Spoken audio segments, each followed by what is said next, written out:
Good day, everyone. Learn how to install Claude in Excel. It will hardly take a minute to use Claude in Excel. So open your Microsoft Excel and make sure you are in the Home tab.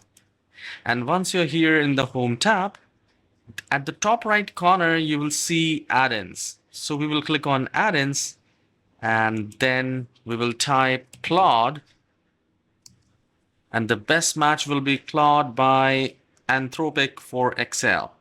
So we need to click on add, and once it is installed, now it will say allow and continue. We will click on that, and now it will load it, and very soon we will have an option to sign up or sign in.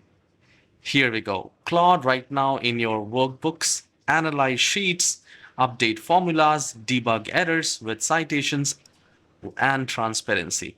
So you can log in or sign up.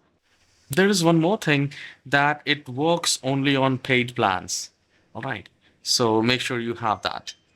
Please subscribe for more tutorials like this. Have a wonderful day.